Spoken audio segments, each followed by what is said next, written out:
오늘 특별히 30절, 요한복음 10장 30절, 나와 아버지는 하나이라. 아주 중요한 그런 말씀입니다.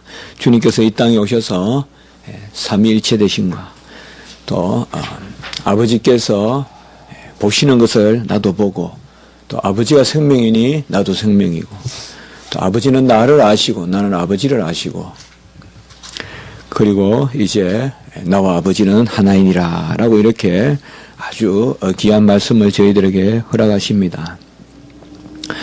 우리가 일상용어로 영원이란 말을 많이 씁니다. 얼마 동안, 오랫동안 이런 말보다 오히려 영원이라는 말이 더 많이 사용될 수도 있습니다. 다분히 영원이란 말은 참 무책임한 그런 말이죠.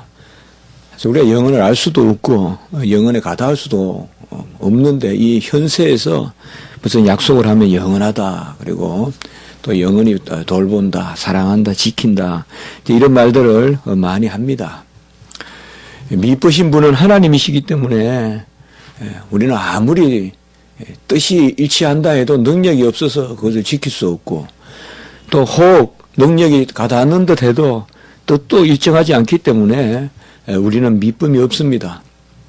영원하다는 말을 쓸 정도가 되면 이것은 미쁘신, 신실하신 그런 하나님의 어떠하심이 있어야 이러한 영원한 단어가 어울립니다. 오늘 28절에 보면 내가 그들에게 영생을 주노니 영원히 멸망하지 아니할 것이요. 영생, 여기에도 영원한 생명이라는 그런 형용사, 영원하다는 뜻이 있고, 또 부사로 영원이라는, 이건 헬라어로는 이걸 좀 더 전치사를 써서 구로 표현이 자주 되는데요. 우리 한글로는 이렇게 전치사로, 부사로 이렇게 영원히. 그래서 영원한 생명을 영원히 준다. 사실 영원한 생명, 우리가 매일 쓰는 그런 영생이란 단어, 이것을 우리가 조금 생각해 보면 그렇게 쉽지 않습니다. 먼저 영원하다는 것을 우리가 알 수가 없기 때문에요. 영원하다는 것은 잴 수도 없고, 잴 수 있으면 영원하지 않고요. 또 예측할 수도 없고요. 불가측적이다 이 말이죠. 영원하다는 것은 청량할 수도 없고 예측할 수도 없는 그런 것입니다. 굳이 우리가 영원한 것을 꼭 한번 설명해 본다면 그냥 하나님께 속한 것이다, 그렇게 말할 수 있겠습니다. 그러니까 영원한 것은 하나님께 속한 것, 곧 신적인 것이다. 신적인 그 무엇이다. 왜요? 영원이라는 것은 피조 전에, 모든 피조물이 있는 그 전에 이 영원이 있기 때문에, 피조 전에 영원히 계신 분은 하나님밖에 없잖아요. 하나님 계실 때 영원이라는 개념이 있기 때문에 그것은 곧 하나님이시죠. 그래서 하나님은 영원하시다. 그렇다고 본다면 영원이란 단어는 우리가 정말 참말을 하고 시건치 말라, 그런 말을 하잖아요, 성경에. 시건치 말으려면 뭐예요? 영원이라는 이런 단어는 우리가 쓸 수 없는 그런 단어입니다. 그런데 오늘 보면 내가 영생을 준다, 영원히 멸망하지 않는다. 오늘 이 말씀을 통하여 우리가 영생이란 말을, 또 영원한 생명이란 말을 조금 더 생각해 보면, 오늘 이 상황이 뭡니까? 이제 10장에서 계속되는 바로 목자와 양의 관계잖아요.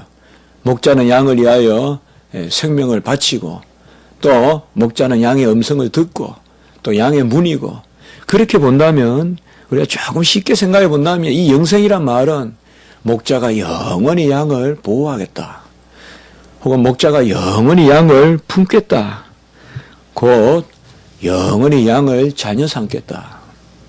그래서 영생은 하나님이 없으면 영생이란 개념은 없습니다. 처음부터. 하나님만 영원하시기 때문에. 그래서 영생은 언약의 개념입니다. 피조물 간의 약속이 아니라 하나님과 사람과의 약속, 조물주와 피조물 간의 약속이 언약이거든요. 나머지 약속은 언약이 아닙니다. 모든 약속은 피조물 간의 약속이잖아요. 그러나 하나님과 피조물, 특별히 사람하고만 맺은 것, 그것이 바로 언약이고요. 그 언약만이 영원한 생명을 또 약속할 수 있습니다. 그래서 언약의 그런 목적은 영생이다. 영생은 바로 영원한 자녀됩니다. 라고 이렇게 본다면 오늘 내가 그들에게 영생을 주노니 영원히 멸망하지 않는다라는 말은 바로 내가 그들에게 영원한 목자가 된다. 그 곧 영생이란 말을 우리가 우리 편에서 뭐 물질적이고 벌써 물질적이면 영원한 게 아니거든요, 여러분들. 예? 그렇게 따질 것이 아니라 영원하신 하나님 품속에 있다. 그러니 영생이다. 사실 이게 더 정확한 지형입니다. 우리 편에서 어떠하다라기보다 하나님이 영원하시니까 그 품 안에 있는 우리가 영원하다. 그가 우리를 버리시지도 아니하시고 놓지도 아니하시기 때문에 바로 우리는 영원하다.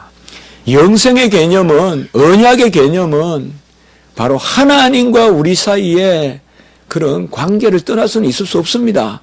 하나님이 없는데 우리가 영생을 누린다? 있을 수 없다 이 말입니다. 곧 하나님이 영원히 계시니 영생이 있지, 하나님이 없이 어느 순간 나는 너에게 영생을 주었다, 그리고 하나님은 퇴장하고 우리만 영생의 존재가 되어 있고 그런 것은 없다 이 말입니다. 그래서 바로 내가 영생을 준다는 것은 영원히 품어줄 것이다, 영원히 안아줄 것이다 라는 것입니다. 영원하다는 것은 완전해야 됩니다. 뭐 우리가 일시적인 것은 표가 안 나잖아요, 여러분들. 타이어에 조그만 그런 바늘이 박히면 처음에는 바람이 별로 괜찮잖아요. 그러나 이제 영생이 뭡니까? 오랫동안보다 더 긴 게 영생이잖아요. 시간의 끝보다 더 넘어 있는 게 영생인데, 그러면 영원한 것은 바늘구멍이라도 확 커진단 말이에요. 제가 지난주에 뉴스를 보니까 운석우라는 게 있더라고요. 하늘에 운석이 구름같이 떨어지는데 그게 러시아에 떨어졌는데 그 위력이 히로시마 원자탄보다 뭐 30배 이야기하다가 거의 뭐 50배라든가요. 그 위력이래요. 근데 그게 직경 한 19m가 되는데요. 제가 정확한지 모르겠는데 한 20m 되는 건데요. 무게는 100톤이 된답니다. 그래서 그게 이제 운석인데요. 떨어지는데 1초에 약 40km로 대기권으로 들어온답니다. 1초에 40km. 그러니까 그게 팍 들어오면 그 속도가 1초에 40km니까 우리가 좀 생각하기 어렵죠. 예. 1초에 여기서 가평까지 간단 말이에요. 예. 1초에 여기서 가평까지 간단 말이에요. 그러니까 그게 확 들어오니까 그냥 얼마나 그냥 무슨 폭발이 일어나겠어요. 그래서 지금 러시아에서 시시해서 그렇지 사실 요새 운석우 이런 것들이 운석이 구름같이 비가 운석우자 비우자입니다. 운석이 비같이 떨어지는데 작은 것은 우리가 그냥 별똥별같이 이렇게 그야말로 명멸하고 없어지는데 이제 그 대기권에서 이제 부딪혀서 크게 들어올 정도 되면 그게 이제 느껴지고 그것 때문에 뭐 600~700명이 지금 부상을 입었다 하잖아요. 그러니까 이제 우리는 잘은 모르지만 이런 일들이 사실상 지구촌의 곳곳에서 일어나거든요. 그 사실은 우리는 영원이라고 이야기할 때는요, 아주 작은 것 하나. 사실 아인슈타인이 뭡니까? 발명한 게 E는 MC 자성인데 M은 무게잖아요. 무게는 작아도 C가 뭡니까? 바로 강속이잖아요. 그러니까 에너지는 무게 곱하기 강속의 제곱이니까 강속이 이게 1초에 30만 킬로를 가니까 무게를 조금만 실어줘도 강속에 실으면 그 에너지는 그냥 폭발적이죠. 그렇게 거기에서 핵무기가 나오잖아요. 그래서 뭐냐 하면 제가 조금 물리적 말은 물리하고 틀립니다만은 영원하고는 우리가 이렇게 살아갈 때 생각하는 뭐 1초에 한 5m를 갔다. 이런 개념이 아닙니다. 이 영원 개념은. 그래서 영원하다는 것은요, 조금만 모자라면요, 엄청 큰 게 모자란 것입니다. 그래서 영원하다는 것은 완전하다는 것입니다. 그래서 영생이라는 것은 완전한 생명입니다. 완전한 생명이니까 영원한 겁니다. 아주 끝이 없어도 어떠한 뭐도 없기 때문에, 어떠한 그것도 없기 때문에 계속 지속되는 것입니다. 그래서 우리가 영생을 누렸다. 그래서 제가 영생을 말할 때 주님의 완전한 자녀됨. 이렇게 제가 표현해 보거든요. 그렇게 정의해 보거든요. 그러니까 완전한 자녀됨이다. 그리고 영생하며 또 한 가지 말하면 반듯하단 말입니다. 여기에서 각도가 0.0001초만 각도가 어긋나도 영원히 그것을 시간을 늘리면 얼마나 차이가 나겠어요. 처음에 조금 삐뚤어도 나중에 보면 크게 멀어지잖아요. 그러니까 각도가 틀리면 하나님과 얼마나 멀어지겠어요. 그래서 영생은 완전하고 반듯한 삶이다. 그래서 주님이 우리에게 주시는 영생이라는 것은 완전해요. 그러므로 주시는 거예요. 우리 편에 완전함은 없습니다. 하나님의 은혜는 완전합니다. 말씀은 완전합니다. 약속은 언약은 완전합니다. 그렇기 때문에 여기에서 말씀이 바로 내가 양들에게, 양이 얼마나 불완전합니까? 예? 길도 모르고 뒤뚱뒤뚱 걷고 말이에요. 예? 그냥 가만히 두면 그냥 그 자리에서 그냥 죽는단 말이에요. 울다가. 알아서 가서 뜯어먹을 수도 없고 그런 양의 존재인데 하나님이 영원한 생명을 준다. 그래서 아무도 영원히 멸망하지 않는다. 우리는 묵상할 때 이 영혼을 묵상합니다. 우리 영혼은 이 영혼을 향하여 있습니다. 우리 찬송도 있잖아요. 영혼을 잇대어 있다. 영혼에 잇대어. 그래서 이 세상의 삶을 살지만 영혼에 잇대어 있다. 영혼에 우리가 연결되어 있다. 그것을 우리가 묵상해 보면 정말 내가 지금 완전해서 영혼이 완전한 것이 아니다 이 말이죠. 지금 내가 이 삶의 어떤 공로로 영혼에 잇대을 수 없다. 하나님의 은혜가 우리를 보듬기 때문에 그 은총 가운데 우리가 영원한 삶을 지금 바라볼 수 있다. 인생은 얼마나 무엇입니까? 인생은 얼마나 정말 불가측성입니까? 우리가 모르는 게 럭비공만 아무데나 튑니까? 사람은 럭비공보다 더하죠. 언제 어디로 튈지 내가 내 기분도 모르잖아요. 내가 내 기분 모릅니다. 내가 언제 내가 기분 좋을지 기분 나쁠지 모르고 내가 언제 어떤 행동을 할지도 모르는데 오늘 이 말씀과 같이 항상 우리는 뭐예요? 정말 목자가 양을 탁 안고 있기 때문에 영생이 있다. 그 목자가 양을 안고 있기 때문에 내 손에서 빼앗을 자가 없느니라. 오늘 26절, 28절 후반부에 보면 그렇게 말씀하고 있습니다. 주님께서 양을 보호하십니다. 그 피 묻은 손으로 양을 부여안고 있습니다. 그래서 아무도 내 손에서 그들을 빼앗을 자가 없느니라. 사도 바울은 그 어떤 것도 환난과 핍박과 기근이 있고 적신, 벌거벗은 그런 이 겨울날 적신이요. 얼마나 겨울이 춥습니까? 적신은 맨발이라는 뜻 아닙니까, 여러분들? 맨몸이란 말 아닙니까? 이 추위에 맨몸이 있어도 누가 그리스도의 사랑에서 나를 끊으리요? 바로 그리스도가 붙들기 때문에. 누가 그리스도의 사랑에서 나를 끊으리요? 이거는 아무도 그리스도의 손에서 우리를 탈취해 갈 수 없기 때문에. 아무도 그들을 내 손에서 빼앗을 자가 없다라고 이렇게 말씀합니다. 어떤 모진 짐승도 우리를 해치 못합니다. 제스처는 쓰고 유혹은 하고 덤벼는 들겠지만 그러나 끝내 주님이 우리를 지키신다. 아무도 우리를 틈타지 못하신다. 주님이 피 묻은 손으로 보호하시기 때문에 어둠을 이기치는 빛의 구멍이 난 손으로 우리를 보호하시기 때문에 아무도 우리를 범접치 못한다. 주님의 손으로 우리를 위하여 기도해 주시고 주님의 손으로 우리를 위하여 날마다 맺기 축사해 주시고 주님의 손으로 우리를 매시 안아주시고 주님의 손으로 우리의 발을 씻어주시기 때문에 아무도 우리를 감히 넘보지 못합니다. 주님께서 우리를 먼저 알고 보호하십니다. 그래서 우리의 삶이 온전합니다. 공중에 나는 새, 요새 이 겨울에도 보면 새가 있고 제가 사는데도 보면 그 버스를 탈 때마다 꼭 보는데요. 그 새 집이 나란히 나무에 있거든요. 까치집인지 뭔지. 근데 이상하게 그것만 보고 있으면 저기는 되게 따뜻할 것 같아요. 새 집에 들어가 보면 되게 따뜻할 것 같아요. 여러분들 새 집 보셨습니까? 얼마나 잘 지었는지 몰라요. 새 집 보면요. 겉에는 좀 거칠죠. 근데 안에 가면 이제 아주 막 그 부드러운 풀로 이렇게 해놨거든요. 실제로 따뜻할 거예요, 아마. 예? 실제로. 근데 막 그 추울 때 요새 춥잖아요. 또 특히 여러분들 언제 가장 추워요? 시내버스 기다릴 때 가서 춥잖아요.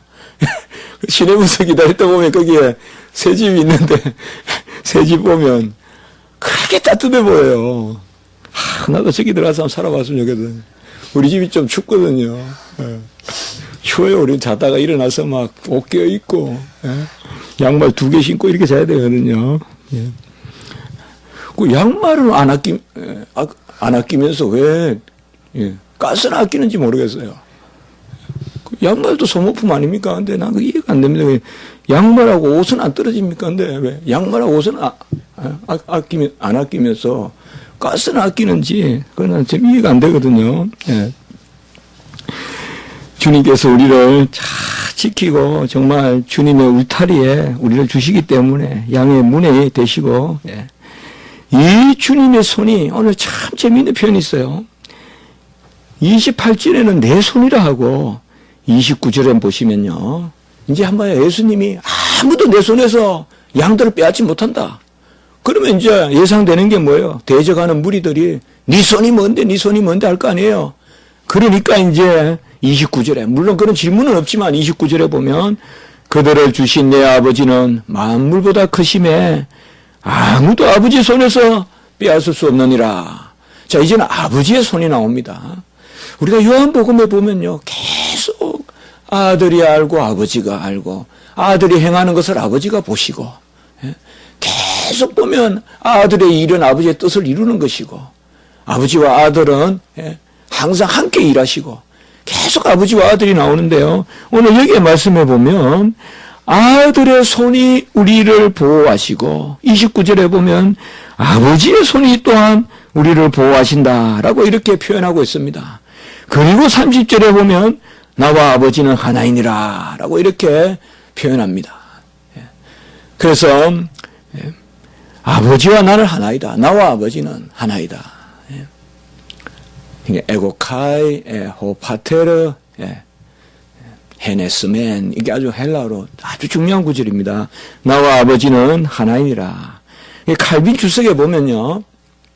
많은 사람은 이 구절을 아들과 아버지가 동일 본질이다라고 주석하지만 호모우시오스 동일 본질이라고 주석하지만 참 칼빈은 여기에 또 독특하게 좀 잘 해석을 했어요. 하나이다 이게 중성이거든요. 제가 좀 그런 말씀 드려서 그런데요. 나와 아버지는 한 분이다라고 하지 않고 하나라 중성이라고 했기 때문에 칼빈은 특별히 여기서는 함께 일하심을 뜻한다 이렇게 표현하고 있습니다. 근데 이게 와닿아요. 왜요? 28절 29절에 보면 손해라 나와요. 손이 바로 승리잖아요. 그러니까 아들의 손이 아버지의 손이고 그래서 한 손이고 그래서 삼위일체고 그래서 이 삼위일체는 특별히 한 존재의 삼위일체도 되지만 당연하지만 특별히 여기에 30절에서는 경륜에 있어서 사역에 있어서 한 하나님을 뜻한다. 그래서 삼위일체 하나님의 함께 일하심을 뜻한다라고 이렇게 주석하고 있는 것을 제가 보았습니다. 그래서 여기서는 나와 아버지는 하나이니라 이것은 좀 더 함께 일하시는 하나님. 그러니까 아들의 손이 일하시면 아버지의 손이 일하시는 것이다. 아들을 믿으면 아버지를 믿는 것이요. 계속 요한복음에서 그게 나오잖아요. 아들은 아버지가 빛이시기 때문에 아들이 빛이, 아버지가 생명이니까 아들이 생명이고, 그래서 아버지의 손이 보호하니까 아들의 손이 보호한다라고 해서 삼위일체 하나님의 어떠하심을 드러내고 있습니다. 아들은 아버지의 영광을 이 땅에서 취하고자 하시지 않았기 때문에 그 영광이 귀한 것입니다. 아들은 이 땅에서 모든 것을 아버지에게 돌렸기 때문에 아들다우신 것입니다. 아들이 완전히 아들다우시기 때문에 삼위일체십니다. 아들이 완전히 아버지께 영광을 돌리기 때문에 그 아버지의 영광이 아들의 영광입니다. 이것을 이 땅에 주님께서 보여주셨습니다. 우리도 모든 영광을 하나님께 돌리는 그 순간이 영화롭게 되는 순간입니다. 우리가 구원의 과정에서 영화롭게 된다는 말은 모든 영광을 이제는 아까 말했죠. 1mm의 흠도 없이 하나님께 영광을 돌릴 때 그때 완전한 자녀가 되고 그때 우리도 영화롭게 되는 것입니다. 이 땅에서는 아직까지 그 영광 돌림이 부족합니다. 우리가. 그래서 불완전한 겁니다. 그러나 이제는 그 영광을 얼마나 완전하게 돌리는지 얼굴을 마주 보면서 돌리기 때문에 얼마나 완전한지 얼굴을 마주 보기 때문에 그러니 우리가 거룩해진다는 것은 다른 것이 아니라 좀 더 하나님께 영광의 도구가 되고 우리가 그렇게 자주 나누었지 않습니까? 거룩이라는 말은 구별해서 드려야 된다. 그래서 아들도 이 땅에 오셔서 보면 그렇습니다. 우리 주님 핍박당하실 때마다 보면 꼭 이런 식으로 말씀하신단 말이에요. 핍박당할 때는 내 능력이 있다, 내 손이 권능이 있다 할 텐데 계속 주님은 핍박당하시면서도 이제 아들의 일을, 아버지의 일을 행하는 것이고 아들은 아버지의 뜻을 이루는 것이다 라고 이렇게 말씀하고 있습니다. 누가 이런 은혜를 누릴 수 있겠습니까? 누가 이런 양의 자리에 설 수 있겠습니까? 여기에 보면 우리가 하나 주목할 것은 내가 그들에게 라고 해서 3인칭을 쓰고 있단 말이에요. 여기는 우리 주님께서 이미 이방인을 향하신 그런 뜻이라고도 우리가 한번 생각해 볼 수 있습니다. 그러니까 유대인들에게 내가 너희들에게 하지 않고 그들에게 자꾸 말씀하시는 것은 너희들을 버리겠다는 것이 아니라 사실상 유대인을 넘어서서 내가 목자가 되겠다라는 그런 3인칭으로 봐도 되겠습니다. 그러니 유대인들은 속으로 좀 섭섭하겠죠. 구원이 어떻게 네가 선지자면 그리스도면 우리를 위한 그리스도지 어찌 자꾸 그들이라고 하느냐. 그들은 누구냐 이 말이야 도무지. 우리라고 해야 되지 않겠냐. 유대인이라고 해야 되지 않겠느냐. 왜 그들이라고 하느냐. 그런 뉘앙스가 있을 수 있습니다. 그러니 이 귀한 복음의 말씀을 듣고 31절에 이제 다음 주에 나오는 말씀이지만 유대인들이 다시 돌을 들어서 치려고 하는 이런 모습을 볼 수가 있습니다. 우리는 그리 잘할 수 있는 게 뭐가 있겠습니까? 불완전합니다. 어떻게 보면 가장 큰 구멍은 교만입니다. 하나님은 겸손한 자를 찾는데 딴 것 좀 할 줄 안다고 교만해버리면 하나님이 찾는 게 없어집니다.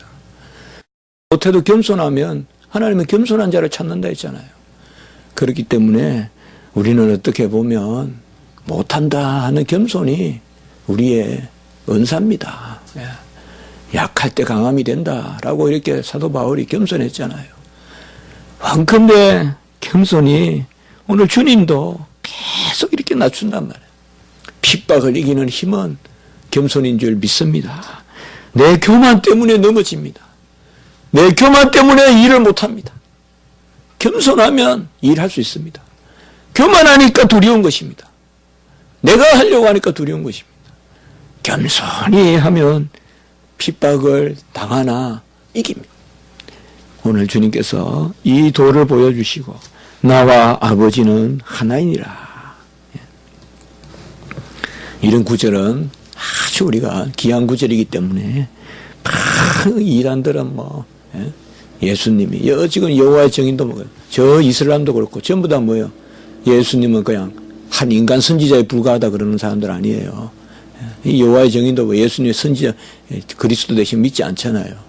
근데 오늘 성경 구절을 보세요. 그들도 성경을 가지고 이야기하지 않아요. 오늘 보면 나와 아버지는 하나이라. 이 구절로 코란도 잘못됐고 여호와의 증인의 파수꾼도 잘못됐고 오직 성경의 진리는 삼위일체 하나님을 가르친다. 이런 것을 우리가 기억할 수 있겠습니다.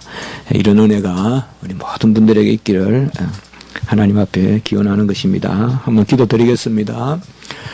거룩하고 자비로우신 하나님 아버지, 누가 주의 손에서 우리를 취하리요.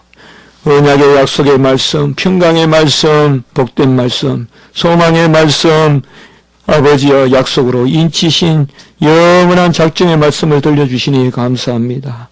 하나님, 우리는 피할 수도 없고 주님이 우리를 꼭 붙들고 계심으로 어떤 짐승도 틈타지 못하며 우리를 참으로 그 사랑에서 누가 끊으리요.